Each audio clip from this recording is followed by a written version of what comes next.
She thought she was just helping an ordinary old man cross the street, but that single step turned her life upside down and led her to the Millionaire CEO. The morning was bitterly cold, the kind that seeped into Ava Parker's worn jacket and numbed her fingers even though she kept them tucked tightly around the paper bag in her arms.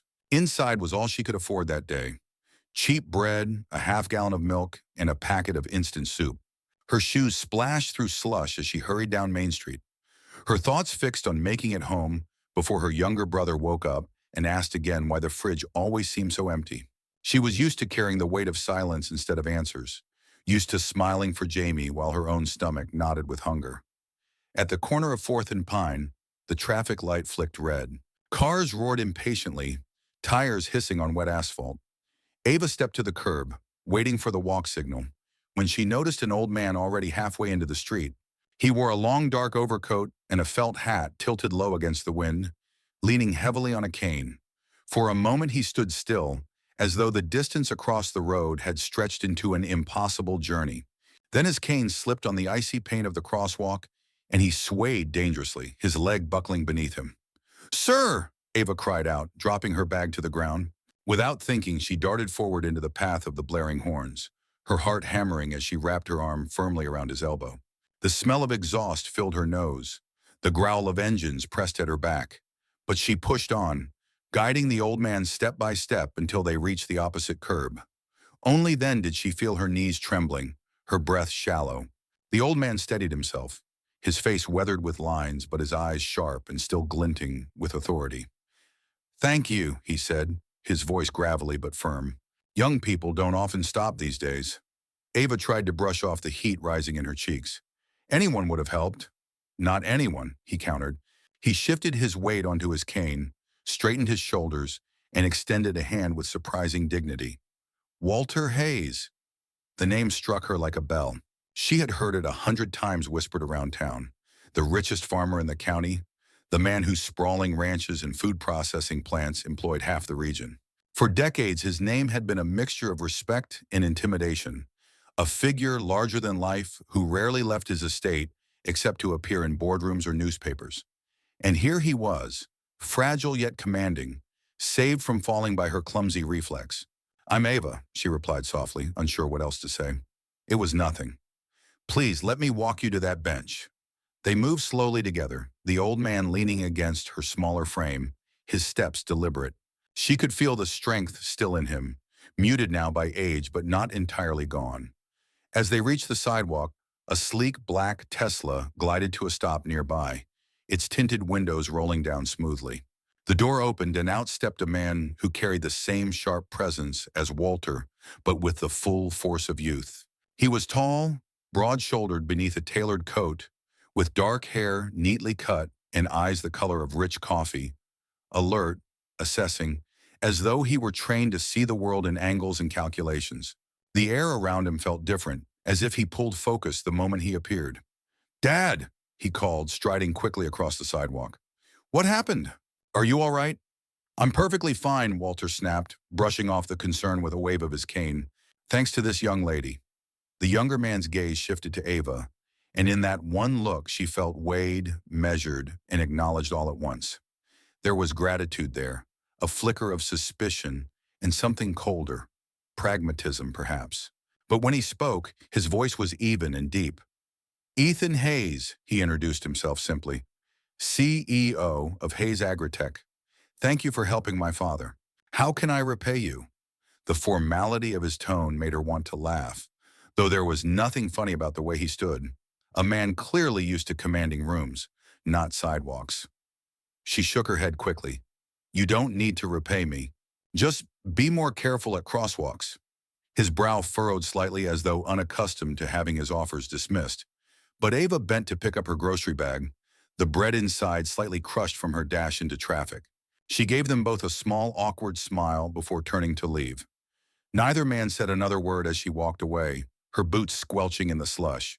She didn't look back, though something in her chest tightened as if the moment had lodged itself there. She had no idea that the simple act of helping an old man across the street had already shifted the course of her future. That this fleeting encounter would pull her into the world of power, wealth, and scandal that the name Hayes carried like a crown and a curse. The cafe smelled of burnt coffee and fried eggs, the kind of scent that clung to the walls and to Ava's clothes long after she finished her shift. She had been on her feet since dawn, wiping down counters, taking orders, and forcing a smile for customers who barely looked her way. The tips she counted at the end of each day determined whether the lights stayed on, whether her younger brother Jamie got the medicine for his cough, whether she herself ate more than toast for dinner. This was her life, small, repetitive, and heavy, but it was hers to carry.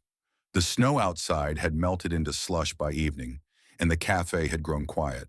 Ava sat at one of the corner tables during her short break, nursing a cup of tea she hadn't paid for, staring out the window at the blur of headlights. She rubbed her tired hands together, thinking about tomorrow's shifts, when the doorbell jingled. Without looking, she murmured, "Be right with you," and reached for her apron. But the silence that followed was different. When she glanced up, her breath caught. Standing just inside the doorway was Ethan Hayes, the man from the crosswalk. His dark sweater fit him too perfectly to have been bought anywhere local, and his presence seemed to rearrange the space around him. People noticed him without knowing why. He scanned the cafe, his gaze landing on her almost instantly. His steps were confident but not hurried, as though he'd already decided where he was going. Ava's pulse quickened. She wanted to disappear into the cracked vinyl booth, but he was already in front of her table. "This isn't really a place for negotiations," she said before he could speak, trying to inject humor into her voice, though it came out strained. He tilted his head slightly, one brow raised. "Then let it be a place for gratitude." His voice was calm, but it carried a weight that made her straighten unconsciously. "You saved my father from what could have been a dangerous fall. That's not something I take lightly. I'd like to—" "No," she cut him off quickly, heat rising to her cheeks. "Please don't." "I didn't help him for a reward. I just did what anyone would do." "Not anyone," Ethan said, his tone so certain it unsettled her. He paused as though debating whether to go on. Finally, he leaned forward slightly, lowering his voice. "Then allow me to offer something different. A job, not charity." A chance Ava blinked. "A job?" He nodded. "At Hayes Community Foundation, we've opened a coordinator role. It involves working with farm families, organizing childcare at processing plants, managing logistics. You grew up here, didn't you? You understand this town in a way that my staff never will. I want you to try. No obligations, just a test assignment. If it's not for you, you can walk away." Her mouth opened, then closed again. It sounded absurd. "Why me?" she asked finally, her voice tight. "You don't know me. You don't know what I can or can't do." Ethan's eyes locked onto hers, and she felt pinned by the intensity there. "I know enough," he said. "I know you didn't walk past. You acted when no one else did. That tells me more than any resume ever could." Ava looked down at her chipped mug, her thoughts racing. She wanted to laugh, to tell him she was just a waitress scraping by, not some professional ready to run programs for a massive corporation. But she also couldn't ignore the spark of possibility flickering in her chest, a spark she hadn't felt in years. I don't think I'm the person you're looking for," she said quietly, half hoping he would agree and leave her world as suddenly as he had entered it. Instead, Ethan straightened, his expression unreadable. "You might be exactly the person I'm looking for." He placed a card on the table, the thick paper embossed with his name and number. "Think about it. Call me if you're willing to try." He gave a polite nod and walked out, the bell above the door jingling softly in his wake. The cafe seemed emptier without him, though his presence lingered like an echo. Ava stared at the card, her fingers brushing the raised letters. She should throw it away. She should. But something inside her whispered that she wouldn't.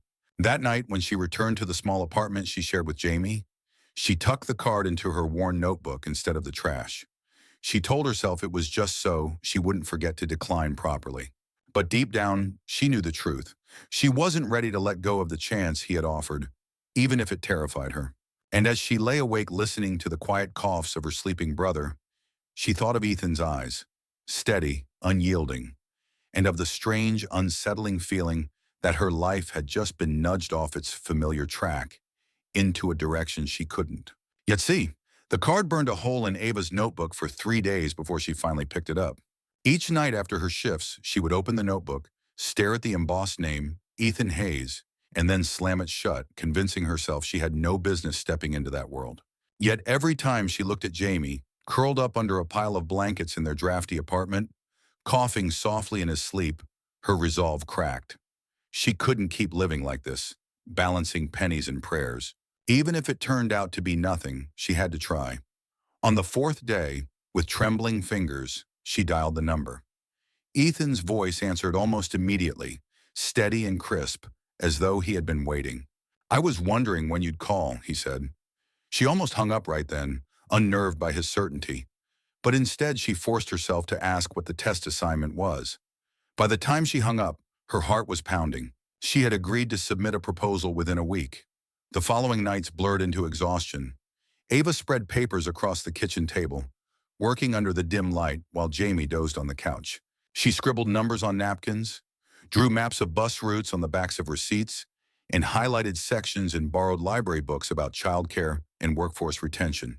She had no training in corporate logistics, but she had experience. Too much of it.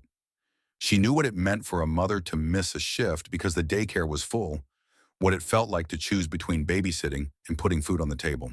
Her proposal was built out of those truths. She drafted plans for small childcare rooms inside the processing plants, simple, safe spaces with cribs and soft mats. She suggested partnerships with local schools to run buses for workers' children, schedules aligned with shift changes. She added notes for something extra: supply closets stocked with diapers, formula, and basic medicine, because she knew the panic of running out.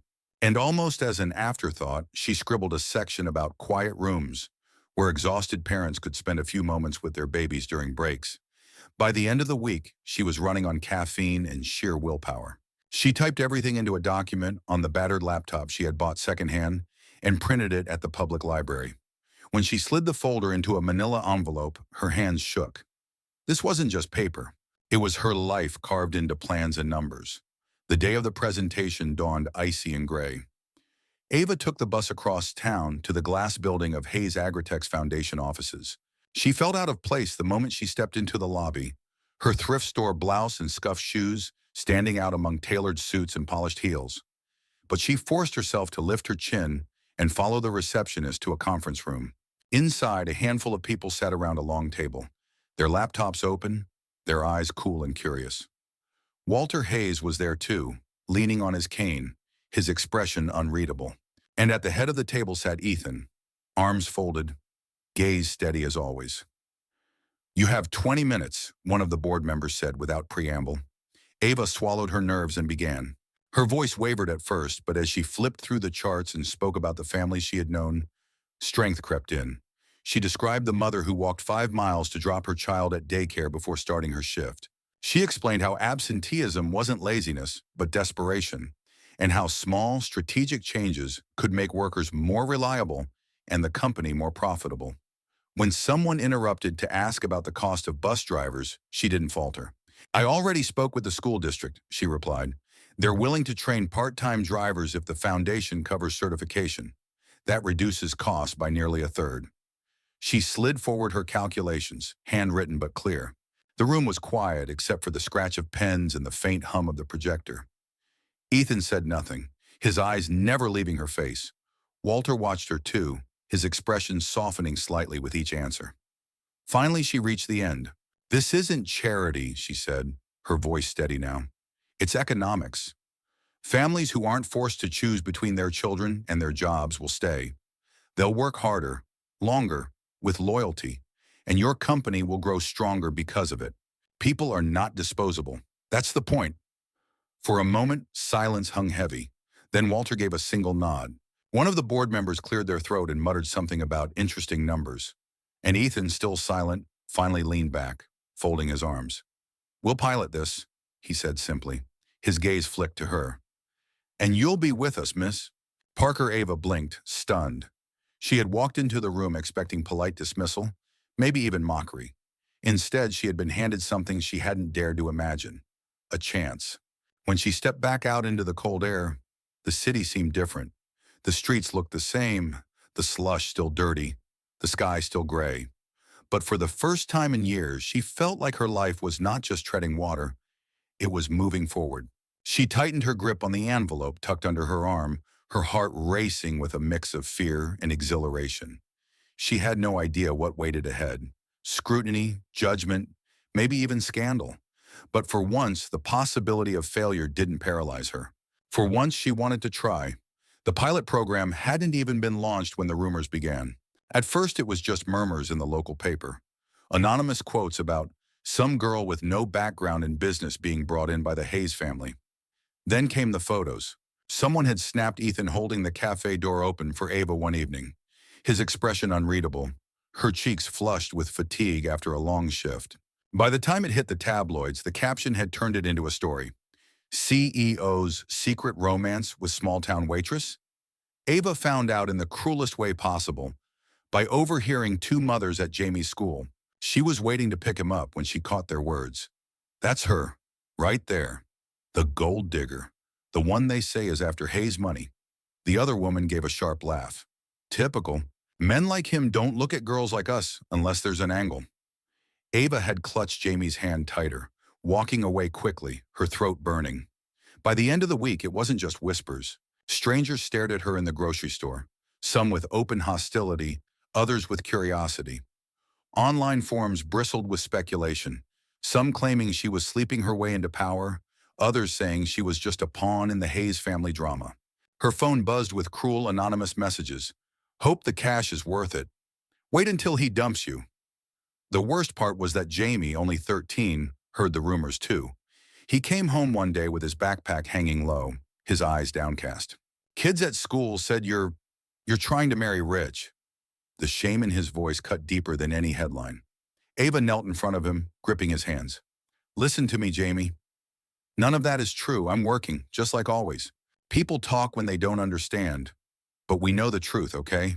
He nodded, but she could see the doubt lingering. That night she called Ethan, her voice shaking.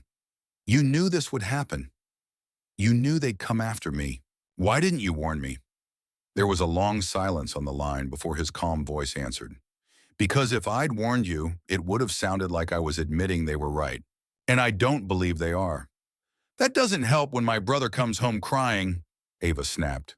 Her anger surprised her. It wasn't directed at him, not entirely, but at the crushing unfairness of it all. She had worked, sacrificed, survived, and now all anyone saw was a headline. Then let me make something clear, Ethan replied, his tone sharper now. You're not alone in this. You never were. People will talk, because that's what they do when they're afraid of change. But fear is wind, Ava. It blows loud, then it passes. What we're building will outlast their whispers. The next day, Walter Hayes called her directly. His voice was gravelly, worn, but resolute. Girl, don't let them make you doubt yourself. A house doesn't fall because of gossip. It falls when its beams are rotten. And you, Ava Parker, are stronger than you think. His words carried weight, the kind only age and scars could give. But even with Walter and Ethan behind her, the pressure mounted. The foundation board members began asking questions in clipped, polite tones. Was this hire vetted properly? Does Ms. Parker have the qualifications we require? Ava could see it in their eyes. They didn't believe she belonged. She wasn't polished, didn't wear designer suits, didn't have the right degree framed on her wall. She was an outsider trying to carve space where she wasn't wanted. One evening, after another long meeting filled with sideways glances, Ava sat alone in the nearly empty office. Papers were scattered across the desk, her proposal filled with notes and revisions. She pressed her hands to her face, her body trembling with the weight of it all. For a moment she thought about walking away, slipping back into anonymity, letting the Hayes fight their own battles. Life had been hard before, but at least it hadn't been so public, so suffocating. But then she thought of Jamie. She thought of the mothers she'd spoken to, the fathers too ashamed to admit they couldn't afford daycare, the exhausted women falling asleep at their machines. She thought of how their lives could change if her plan succeeded. And slowly, painfully, she lifted her head. The rumors were cutting, the judgment suffocating. But maybe Ethan was right. Maybe gossip was just wind. She had to build beams strong enough to withstand it. She packed her papers, straightened her back, and walked out of the office into the cold night. The whispers would continue, the headlines would sting, but she refused to be broken. What she had started was bigger than her pride, bigger than her reputation. It was for the people who couldn't afford to be heard, and if the town wanted to call her names, so be it. She would show them who she really was, not with words but with work. The winter deepened, bringing with it not just snow but a kind of biting cold that seemed to settle in people's bones. For workers at the Hayes processing plant on the edge of town, the season was brutal. The building was old, its heating system prone to breakdowns, and one night in January, disaster struck. The heating unit failed completely. By the time the night shift began, the air inside was so frigid that workers could see their breath hanging in the dim light. Normally, it would have been nothing more than a miserable shift, endured with extra layers and bitter curses. But the new pilot program had already opened one of its first childcare rooms inside that very plant. 10 children, toddlers and infants, most of them asleep, were bundled in the back room while their parents tried to earn a paycheck. As word spread that the heating was failing, panic rippled through the floor. Ava was the first to arrive when the call came. She had been at home, hunched over her notes, when a worker's wife phoned in tears, begging for help. Without hesitation, Ava threw on her coat, wrapped Jamie in blankets at a neighbor's apartment, and raced across town. The plant loomed like a frozen shadow under the night sky, smoke no longer curling from its vents. Inside, the air was as sharp as ice. She hurried toward the childcare room and found two young mothers rocking babies wrapped in coats, their hands shaking. A little boy's lips were tinged blue, and Ava's stomach clenched. "We can't stay here," one of the mothers whispered, her voice breaking. Ava forced herself to stay calm. "We'll manage," she said, though her own fingers were already numb. She dragged portable space heaters from storage, searched desperately for extension cords, and filled every kettle and pot she could find with water, heating them on the break room's old stove to pour into hot water bottles. She and the mothers wrapped the bottles in towels and tucked them beside the babies to ward off the cold. Half an hour later, headlights cut across the icy parking lot. Ethan arrived not in his usual suit but in jeans and a work jacket, his hair windswept, his face taut with urgency. He didn't hesitate, didn't ask questions. He strode inside, assessed the situation in a glance, and set to work hauling crates of supplies. Within minutes, he was kneeling beside Ava, helping her plug in a stubborn heater. "This wiring can't handle more than two at once," he muttered, frustration threading his voice. "Then we rotate them," Ava shot back. "One room at a time.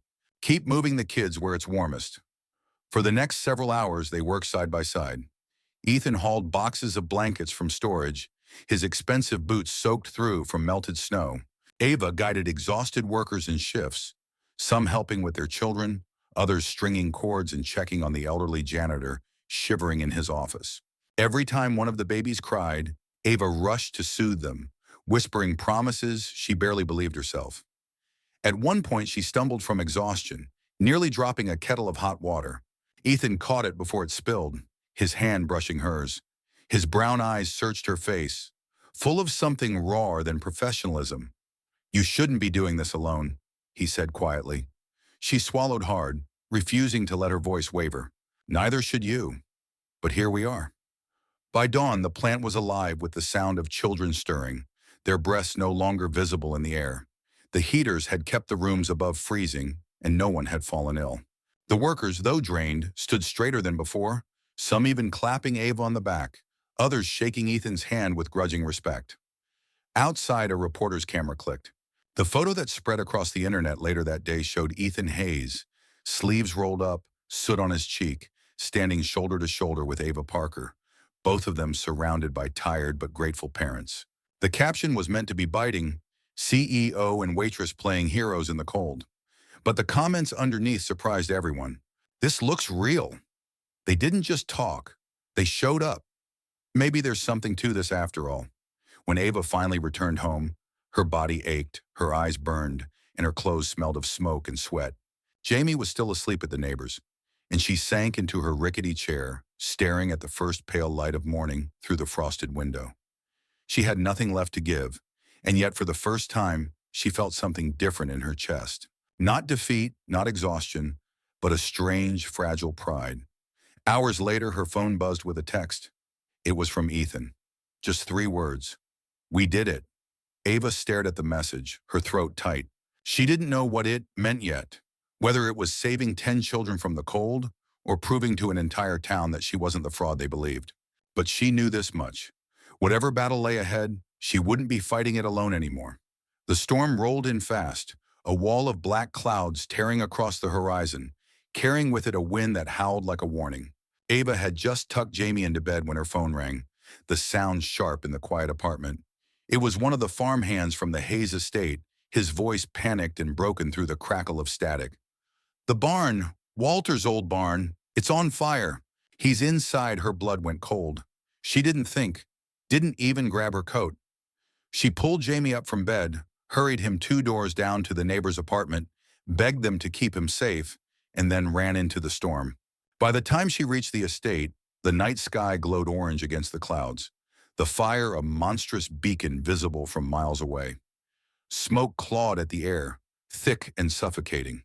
The old wooden barn burned like it had been waiting for this moment, decades of dry timber feeding the flames. Workers shouted, hoses sputtered with weak streams of water, but the fire raged too hot, too strong. And in the chaos, Ava spotted him.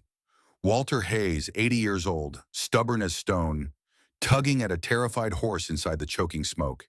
He was coughing, his cane discarded, his frail body straining against the reins. "Walter!" Ava screamed, covering her mouth with her sleeve as she ran into the barn. The heat was unbearable, the crack of collapsing beams echoing like gunfire. Her eyes stung, tears streaming down her face, but she forced herself forward. The horse reared, panicked, its nostrils flaring in the smoke. "You have to leave it," she shouted, grabbing for Walter's arm. "It's not worth your life." His face twisted, eyes blazing through the smoke. "It's my father's horse line," he rasped. "I won't let it die here." Ava's chest clenched, but she didn't argue. Instead, she yanked the damp canvas tarp from a nearby stall and threw it over the horse's head, muffling its terror. "Help me lead it," she commanded, her voice firmer than she felt. She pressed her shoulder against the animal, urging it toward the faint light of the doorway. Walter stumbled beside her, coughing violently, but refused to let go of the reins. They were only a few steps from safety when it happened. The groan of wood gave way to a deafening crack. Ava had just enough time to shove Walter forward before a burning beam crashed down onto her shoulder.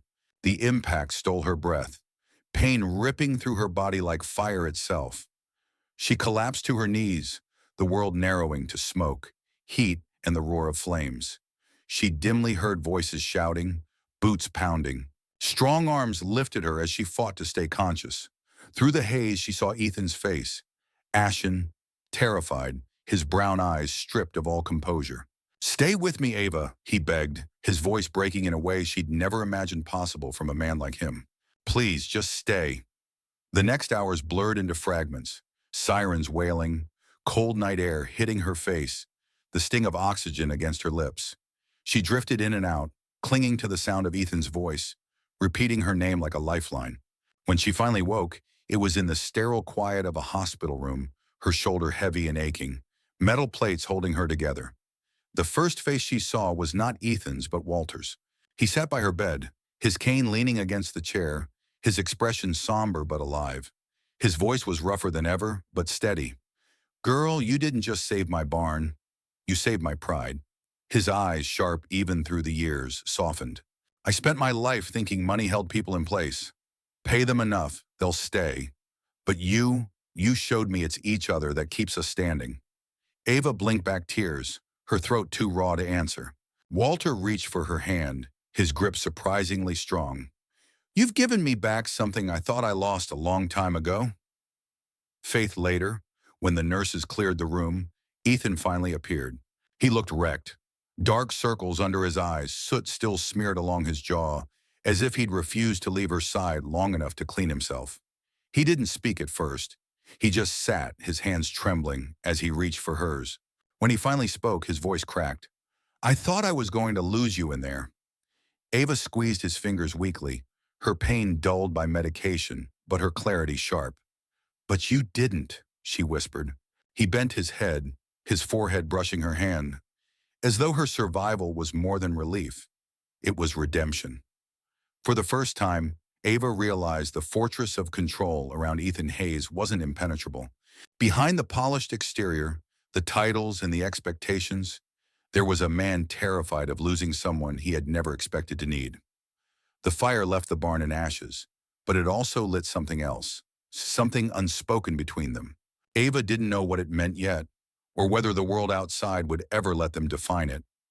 But in that hospital room, with Ethan's hand wrapped around hers and Walter's words echoing in her heart, she felt a truth stronger than fear. She wasn't just surviving anymore. She was fighting, and she wasn't fighting alone. The fire had barely stopped smoldering when the whispers began again. Local news crews camped outside the Hayes estate, spinning the barn blaze into headlines about negligence, scandal, and the decline of an empire. Photos of Ava being carried out by firefighters splashed across front pages, tagged with cruel insinuations. The waitress who plays hero, and Hayes family chaos grows deeper. Ava tried not to read them, but the words seeped in anyway, staining her. Thoughts when she closed her eyes. At the hospital, Ethan barely left her side. He worked from the hallway, laptop perched on his knees, phone pressed to his ear as he handled crisis after crisis. Sometimes she'd wake in the middle of the night to find him slumped in the chair by her bed, asleep but still holding her hand. He rarely spoke about his fear during the fire, but it lived in his eyes, a shadow that hadn't faded. When Ava was finally discharged, her shoulders still wrapped and stiff, she expected life to quiet down. But instead, she was swept into a storm bigger than any gossip column. The Hayes Board of Directors had called for an extraordinary session in response to the chaos. Words like reputation risk and financial liability floated in the air, sharp as knives. Ava wasn't supposed to be there, but Walter insisted. "They want to question the beams of my house," he said, gripping his cane. "Then they'll look you in the eye while they do it." The boardroom was colder than the storm outside, all glass walls and polished wood, filled with men and women in sleek suits who looked at Ava like she was a stain on the carpet. She sat quietly near the back, feeling their eyes burn into her skin. Walter, though pale and still recovering from smoke inhalation, stood at the head of the table, leaning heavily on his cane. His voice carried the weight of decades. "I have lived long enough to know the price of money," he said, "and I have lived long enough to know that wealth without people is nothing but dirt in your hands. We've built an empire on the backs of workers who sacrificed for us. Now we will sacrifice for them." A ripple of murmurs filled the room. One board member, a thin man with silver hair and narrowed eyes, leaned forward. "With respect, Mr. Hayes, your recent decisions, bringing in unqualified outsiders, diverting funds to social projects, have created instability. The fire, the scandal, our shareholders are alarmed. We can't afford to bleed resources on experiments." Walter slammed his cane down against the floor, the crack echoing through the room. "It's not an experiment when it saves lives. It's not instability when it builds loyalty. You call it bleeding resources. I call it investing in survival." Another board member spoke up, sharper this time.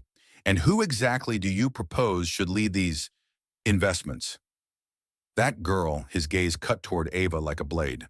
The room turned to her. For a heartbeat, she wanted to shrink into her chair, to let the ground swallow her whole. But then she remembered Walter's hand gripping hers at the hospital, remembered Ethan's trembling voice as he begged her to hold on. She sat up straighter, meeting their eyes one by one. "I may not have your degrees or your polished resumes," she said, her voice steady despite her racing heart. "But I know the families you pretend to represent. I know the fear of choosing between your child and your job. I know what it's like to feel disposable. And I know this. When you give people dignity, they give you loyalty. That isn't charity, that's sustainability." A stunned silence followed. For once, no one seemed to have a prepared response. Walter let the moment hang, then spoke again. "That is why I am transferring 20% of Hayes Agritech's annual profits into a permanent trust, hands-free. It will provide childcare, transportation, training, and emergency funds for our workers' families. And it will not be controlled by this board. It will be governed by a council of townspeople, with Ava Parker as chairwoman." The room erupted in outrage. Voices overlapped. "Unprecedented! You'll bankrupt us! This is madness!" But Walter stood firm, his eyes blazing with the same fire that had carried him through 80 years of empire building. "I built this company from dirt and sweat. If you think I'll let it rot from greed, you've learned nothing." All eyes turned to Ethan. He had remained silent until now, his expression unreadable as he listened to the chaos. Slowly, he rose from his chair, his gaze sweeping the room. "I support the trust," he said. His voice was calm but unshakable. "And I will defend it publicly. If that cost me my position, then I was never the right man for it." The effect was immediate. The board members who had shouted the loudest fell silent, stunned by the unity between father and son. The press, waiting outside, expected another scandal, another crack in the Hayes empire. Instead, they were handed a manifesto. "Hayes family doubles down on social reforms," the headlines declared. And this time the comments beneath were different. Workers spoke out about the nights Ava had stayed with their children, about the warmth of the rooms she had designed, about Ethan showing up with his sleeves rolled up when the heating failed. For the first time, the town began to see her not as a scandal, but as a symbol. That night back at the apartment, Ava sat by the window, the glow of the city lights reflecting in the glass. Her shoulder ached, her body weary, but inside she felt a strength she hadn't known she possessed. Jamie came in, his voice hesitant. "They're talking about you on TV. About you." Helping people, Ava pulled him into her arms, pressing her cheek to his hair. "Let them talk," she whispered. For the first time, the whispers didn't feel like daggers. They felt like proof. Proof that she belonged here, no matter how loudly the world insisted she didn't. The summer arrived quietly, with long evenings of golden light stretching across the town, and for the first time in years, Ava felt like she could breathe without her. Chest tightening, the trust had gone into effect. The name Hands Free was painted in bold letters across the sides of bright yellow minibuses that now rumbled through neighborhoods, collecting children whose parents once walked miles just to reach work. The processing plants had been retrofitted with small warm rooms where parents could leave their babies safely, their walls lined with shelves of donated books and cabinets full of formula, diapers, and medicines. Workers who had once whispered about quitting their jobs now spoke with something that sounded dangerously close to hope.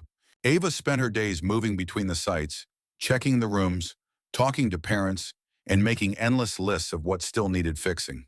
She carried a clipboard everywhere, but her real tools were her ears and her heart.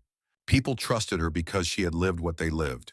When a mother broke down in tears because her husband had been injured and she didn't know how to make rent, Ava was there, not with hollow sympathy, but with a direct line to the emergency fund the trust now provided.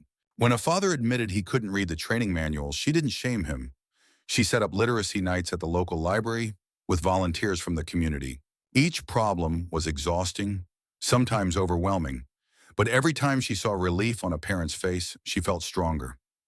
Walter visited often, slower now, leaning heavily on his cane, but sharper than ever in spirit. He would sit in one of the new childcare rooms, watching toddlers tumble across the floor, his lips pressed into a thin line of something between pride and regret. "This," he said one afternoon, tapping his cane against the tile, "is worth more than every acre I ever bought. And it's your doing, Ava." Don't you forget that she smiled, but she knew it wasn't hers alone. It was his willingness to let go, and Ethan's determination to hold the line when others wanted to break it. Ethan was everywhere too, though in quieter ways. Gone was the man who moved only through boardrooms and glossy headlines. He still carried the weight of leadership, but he no longer hid behind the mask of the untouchable CEO. Ava often found him crouched beside an electrician, helping rewire a faulty circuit, or sitting cross-legged on the floor of a daycare room, listening as a little girl showed him her drawing. He worked until his hands blistered, his shirt stained with sweat, and the workers who had once eyed him with suspicion now nodded to him like he was one of their own. But the real change was between them, in the small spaces the world didn't see. At first, Ava had resisted, telling herself that what they shared was only necessity, a partnership forged in fire and crisis. But there were moments she couldn't ignore. The way his eyes softened when Jamie spoke about school, the way he always carried an extra thermos of coffee because he knew she'd forget to eat, the way his voice steadied her when doubts crept in late at night. He never pressed, never demanded, but the truth lingered between them like the hum of electricity in the air. One evening, months after the fire, Ava found herself back at the little cafe where it had all begun. The smell of burnt coffee and fried eggs hadn't changed. The chipped linoleum still held its stains, but she was different now. She sat at the same corner table, staring at the street outside, when Ethan slid into the seat across from her. He wore no suit, no armor, just a plain shirt, sleeves rolled up, his hair mussed by the summer breeze. "I used to think a company was machines, reports, profits," he said after a long silence, his gaze fixed on her. "But it's not. It's people who hold each other up when the beams start to break. People who don't walk past when someone stumbles." Ava's throat tightened. She thought of the night at the crosswalk, of Walter's trembling arm hooked in hers, of how everything had started with a choice so small she almost hadn't made it. She looked at Ethan, at the man who had once seemed untouchable, but now sat before her with the weight of his heart laid bare. "And I used to think the rich never saw people like me," she whispered. "The ones carrying bags of bread and milk, just trying to make it home before the light turns red. But I was wrong. Some of them do." He reached across the table and took her hand, gently, like it was the most natural thing in the world. No photographers, no headlines, just two people sitting in a dingy cafe that had once been the backdrop of her struggle. The air outside shimmered with the glow of neon signs, but inside it felt like morning, like the beginning of something new. Later that week, Jamie pedaled his new bike in circles in front of their modest but permanent home, laughing freely in a way Ava hadn't heard since he was a little boy. Walter sat on the porch flipping through an old photo album, showing pictures of Ethan as a child. "Build something that lasts, girl," he told her quietly, "so you'll never be ashamed when you look in these eyes." His hand, scarred with decades of work, rested briefly on hers, heavy with trust. For the first time, Ava believed she could. She had started this journey with nothing but a paper bag of groceries and a weary heart. Now she had more than she ever imagined. A family bound not by blood but by choice, a community rising on new beams of hope, and a man who had shown her that love wasn't about rescue. It was about walking beside each other through fire and storm. If the town wanted a headline, she knew what it should say. "A poor girl helped an old man across the street and helped a whole town cross to the other side." And for Ava Parker, that was enough. In my view, the ending of this story carries a kind of quiet, luminous power. It begins with something so small and human, helping an old man across the street, and blooms into a transformation that affects not only Ava, but an entire community. What I love most is that the resolution doesn't hinge on luck or wealth magically fixing everything. Instead, it shows that courage, kindness, and persistence can break through barriers that seemed unshakable. Ava doesn't win because she found a millionaire. She wins because she stayed true to her instincts, even when the world mocked her. Walter's decision to trust her reflects wisdom that often comes with age. That legacy isn't measured in acres of land or profit margins, but in how many lives are lifted because you dared to care. Ethan's arc, too, is powerful.